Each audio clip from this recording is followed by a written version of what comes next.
جی welcome back. جو party کے worker supporter ہیں وہ ایک اس بات کا بڑا برملا اظہار کرتے ہیں, یہ نہیں کہ کوئی سرٹیفکیٹ دے رہے ہیں, وہ کہتے ہیں حکمت عملی ٹھیک پارٹی نہیں بنا سکی.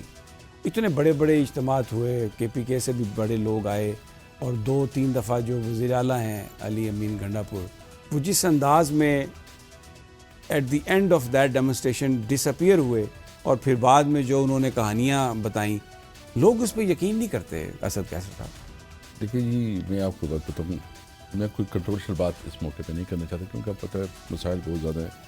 اور جو میں نے اپنی ہسٹری آپ کو بتائی, میں نے اس لیے بتائی کہ میں بنیادی طور پر ورکر ہوں. میں کوئی اپنے خاندان کی وجہ سے کسی سیٹ پہ نہیں پہنچا. پہلی دفعہ میں نے سیاست شروع کی طریقے حساب سے ہی شروع کی. اسلامی مکتبہ میں تھا, اسٹوڈنٹ لائف میں, پریکٹیکل لائف میں پھر جو ہے نا طریقے حساب جوائن کی, الیکشن طریقے حساب سے کنٹیسٹ کیا, پوسٹر لگائے, جھنڈے لگائے, نعرے مارے, دریاں بچھائی, سب کچھ کی جو جو جو جو کھنگ ہوتا. اور ہمیں موقع ملا. دیکھیے ہمیں ابھی کیا کرنا ہے, ہم تو کوئی ملیٹنٹ نہیں ہیں, ہم تو پولیٹیکل ورکر ہے, پرامن لوگ ہیں. ہم جو جدوجہد کریں گے پالیٹکس میں کیا ہوتا ہے, آپ اعتراض کرتے ہیں, آپ آواز اٹھاتے ہیں, آپ احتجاج کرتے ہیں, لیکن جب بھی احتجاج پہ آپ نے کوشش کرنی ہے کہ آپ نے اپنے لوگوں کو بھی پروٹیکٹ رکھنا ہے, اور آپ نے اپنی مقصد کے لیے, کاز کے لیے اسٹرگل بھی کرنی, جدوجہد بھی کرنی. اب جو میں سمجھتا ہوں نا, یہ جدوجہد لمبی ہے, چھوٹی نہیں ہے. آپ خود سمجھتے ہیں کہ یہ سارا جو ہے نا یہ لوکل نہیں ہے, یہ انٹرنیشنل سارا گیم جو ہے نا اس میں انوالو ہے, اس میں تو کوئی شک نہیں ہے. تو ہمیں وہ کام کرنا چاہیے کہ ہمیں ایک لمبی جدوجہد کے لیے اپنے آپ کو تیار کرنا ہوگا, اور لمبی جدوجہد کے لیے وہ ہم جدوجہد کریں گے. اب ہمارا پلان یہ ہے کہ ہم صرف پی ٹی آئی کو نہ کریں, کیونکہ پی ٹی آئی کے لوگوں نے بڑی مار کھائی. اب ہم چاہتے ہیں کہ وہ کلا کو زیادہ سے زیادہ انگیج کرے, جو بارز ہے اس کو انگیج کرے. ہم جو ہے نا مزدور کو انگیج کرے, جو اس کے مسائل ہیں, جو ان کی بات ہے وہ بھی کرے, جو فارمرز کی ہے, جو پنجاب میں جو فارمرز کے ساتھ ہوا, جو خاص کر یعنی ایشوز جو ہیں ان کو بھی ہائی لائٹ کریں تاکہ زیادہ سپورٹ ملے. ایشو بیس پالیٹکس کریں گے, مزدور کی بھی بات کریں گے, کاشتکار کی بھی بات کریں گے, طلباء کی بھی بات کریں گے, انصاف کی بات کریں گے, بارز پہ بھی جائیں گے, اور ہم کوشش کریں گے کہ پوری پاکستانی قوم کو ایک مقصد کے لیے اکٹھا کرے کہ قائد اعظم کا پاکستان چاہیے. کر لیں گے آپ؟ مجھے امید, اس سے پہلے جب 26ویں آئینی ترمیم تھی, آپ مولانا فضل الرحمان صاحب کے پاس بھی گئے, بار بار گئے, لیکن جو حمایت آپ کو چاہیے تھی وہ تو نہیں ملی وہاں سے. دیکھیے میں کیا کہہ سکتا ہوں, جدوجہد تمہارے اوپر فرض ہے نا, اور اگر آپ کے پاس ایک چیز ہوتی ہے وہ امید ہوتی ہے. ہوپ جو ہے انسان کی زندگی ہے. دیکھو جتنی بھی اسٹرگل ہوئے ہیں, یعنی آپ مجھے بتائیں نیلسن منڈیلا نے کتنی جدوجہد کی. یہ حالات تو اس سے بھی بہت بدتر ہے. یہ جو ہمارے اوپر ہے یہ تو بھی ایک قسم کا مطلب ڈکٹیٹرشپ ہے, ظلم ہے, جبر ہے, قانون نہیں ہے. اپنے لوگوں کے ساتھ کوئی یہ کرتا ہے, اسٹیٹ اس طرح رویہ کرتی ہے کہ لوگوں کے چادر اور چادرواری کو پلانگ کر کے اس کے خواتین کی بے حرمتی کرے. کیا بچوں کو جس طرح ہوا, جو پنجاب میں جو بچوں کے ساتھ جس طرح ہوا, خواتین کے ساتھ جو ہوا, جو ایک ایس ایچ او نہ کسی کی رسپیکٹ کا خیال رکھتا ہے, نہ کسی کی ڈگنیٹی کا خیال رکھتا ہے, اس کے پاس جو ہے صرف یہ ہے کہ مجھے آقا نے کیا کہا ہے. تو یہ تو انگریز کا دور سے زیادہ ظلم اور جبر ہو رہا ہے. تو ہمیں جو ہے نا اس کو سامنے رکھتے ہوئے حقیقی آزادی کے لیے جدوجہد کرنی ہے. اور حقیقی آزادی کیا ہے, میں نے جو بتایا کہ قانون کی حکمرانی ہو. تو یہ لمبی جنگ ہے. جو نیلسن منڈیلا کی اسٹرگل تھی, جو گاندھی کی اسٹرگل تھی, جو مارٹن لوتھر کنگ کی اسٹرگل تھی, یہ ہم کو اس لائن پہ لے کے جانا ہوگا. یہ لوگ ہمیں چھوڑنے والے نہیں ہیں. یہ جو ان کی اقتدار کی لگی ہے نا, وہ خون لگا ہوا ہے, یہ چھوڑنے والے نہیں ہیں. یہ تب ہوگا جب پوری پاکستانی لوگ نکلیں گے. جب تک عوام نہیں نکلے گی کوئی نہیں نکلے گا. ہم ابھی عوام کو کوشش کرتے ہیں کہ اس کو اس نعرے کی نکالیں. شاہ محمود قریشی صاحب بری پھر لاہور میں ہو گئے, اور عقیل بات کر رہے تھے کہ شاید وہ 1-8 ہفتے میں ان کی رہائی ہو جائے گی, کیونکہ وہ ان کی درخواستیں فائل کر رہے ہیں. کیا امپیکٹ آپ دیکھتے ہیں ان کا جب وہ رہا ہو کے آتے ہیں پارٹی میں؟ دیکھیے خوش آئند ہے, ہم نیک شگون رکھتے ہیں اس کے لیے, اور امید رکھتے ہیں.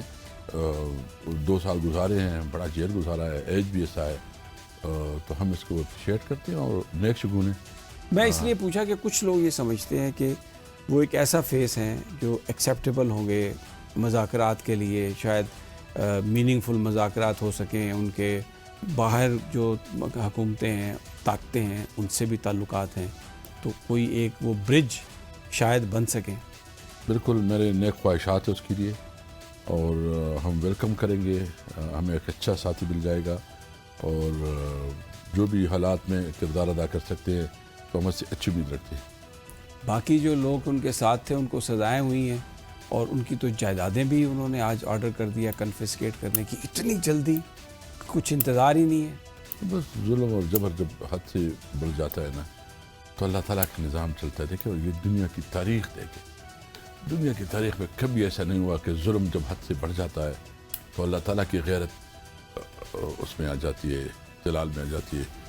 اور حضرت علی عنہ فرماتے تھے کہ کفر کا نظام چل سکتا ہے, ظلم کا نہیں چل سکتا. تو میں تو بالکل, ہم تو کھڑے ہیں, کھڑے رہیں گے اور ظلم کے خلاف آواز اٹھائیں گے اور کسی طور پر اس کی دونس داندی سے نہیں دبیں گے. اور مجھے امید ہے کہ یہ جنگ ہم جیتیں گے. مجھے کبھی امید ہے کہ اللہ تعالیٰ یہ ہمارے ہاتھوں سے یہ پاکستان جو ہے نا قدر کا پاکستان بنائے گا اور یہ ظلم اور جبر کی راتیں, تاریخ راتیں ختم ہوگی انشاءاللہ تعالیٰ. مجھے امید ہے. خان صاحب کی آپ سے آخری ملاقات کب ہوئی؟ 6 مہینے پہلے تک. 6 مہینے پہلے. اور ابھی جو لوگ مل کے آتے ہیں کیا بتاتے ہیں کہ ان کی کیسی طبیعت ہے؟ کیونکہ آج پمز کے 4 ڈاکٹرز ہیں جو ان کا طبی معائنہ کریں گے. علی امین صاحب نے ایک درخواست دی ہوئی ہے عدالت میں کہ شوکت خانم میں ان کا طبی معائنہ کرایا جائے, لیکن وہ کچھ وہاں پر تو پذیرہ ہی نہیں ہو رہی. ان کی ہیلتھ کے حوالے سے کوئی ایسی خبریں ہیں؟ مجھے سمجھ نہیں ہے, میں کچھ نہیں کہہ سکتا. جب ہماری ملاقات ہوئی تھی ماشاءاللہ بہت فٹی اور گڈ لکنگ, مطلب وہ اسمارٹ اور اچھے میں تھے اور اسپرٹ میں تھے. کوئی محسوس نہیں ہو رہا تھا کہ وہ جیل میں ہے. جس طرح ہمارے ساتھ روٹین میٹنگ ہوتی تھی نا, اسی طرح روٹین میں جس طرح اس کا کبھی جلال اس کے اندر آ جاتا ہے, کبھی جو ہے نا نارمل ہو جاتی ہے. اور میں تو اس کو ایسے جانتا ہوں جسے عمران خان خود اپنے آپ کو جانتا ہے. ان کے بیٹے ان سے ملنے کے لیے آنا چاہ رہے تھے, انہوں نے کوئی ویزے وغیرہ کی بھی درخواست دی ہوئی تھی. اس حوالے سے کوئی اپڈیٹ ہے؟ اپڈیٹ تو کوئی نہیں ہے. ہمارے جو دوست ہے اس کے ساتھ رابطہ ہے, وہ کوشش کر رہے ہیں اور اچھی ہے کہ اس کی ملاقات ہو. بات تو ہو گئی ہے, ٹیلیفونک کنورسیشن تو ہو گئی ہے, لیکن انشاءاللہ تعالیٰ پاکستان آئیں گے. اس کا بڑا اچھا امپیکٹ پڑا ہے اس پوری تحریک پہ, جو اس کی 2-3 جگہ انٹرویو دیے ہیں اور جو اس کی آنے کی بات ہے تو کافی اچھا امپیکٹ پڑا ہے. ہمارے لوگوں کے اندر بھی ایک قدر بڑا ہے. اور وہ کہ بچے ہیں, فیملی ہے, تو بچوں کا تو لازم اپنے والد سے جو رشتہ ہوتا ہے بڑا نازک رشتہ ہوتا ہے. اچھا, میں کچھ لوگوں نے مجھے یہ بات بتائی جو خان صاحب سے جن کی ملاقاتیں رہی ہیں, انہوں نے کہا کہ ایک کامنٹ جو ضرور تھا وہاں پر کہ اگر علی امین گنڈا پور صاحب سنجیدگی سے کوشش کرتے تو یقیناً وہ خان صاحب کو باہر لا سکتے تھے. اگر کوئی لا سکتا ہے تو وہ علی امین گنڈا پور ہی ہے. یہ بالکل ایک میں اسی طرح آپ کے سامنے پیش کر رہا ہوں جیسے الفاظ مجھے ملے. Do you agree with this? کہیں میں یہ نہیں کہہ رہا کہ کوئی بدنیتی تھی, کہیں کوتاہی ہو جاتی ہے, غلط حکمت عملی ہو جاتی ہے, 100 چیزیں ہیں. ویسے آپ اس بات سے ایگری کرتے ہیں؟ مجھے سمجھ نہیں ہے کیونکہ میں اس پہ کیسے بات کروں. علی امین نے اپنی جو کوشش کرنی تھی اس نے کی ہے اور شاید اس کی بس کی بات نہیں ہے. دیکھو وہ لوگ نہ کسی کو سنتے ہیں, وہ نہ ابھی وہ پرائم منسٹر ادھر بیٹھا ہوتا ہے اور ادھر جو ہے نا آگے پیچھے ادھر ملاقاتیں ہوتی ہے. پرائم منسٹر یہ حکومتی سارے ویسے. مجھے سمجھ نہیں ہے کہ اس وظیفے پہ, اس تنخواہ پہ یہ ایگری کیسے ہیں. یعنی ان کو کوئی اندر ضمیر اس کو نہیں جوڑتی کہ تم یہ کس قسم کی حکومت کر رہے ہو. یعنی اس وقت تو پوزیشن بہت خراب ہو گئی نا, یہ لیول آ گئی بہت نیچے.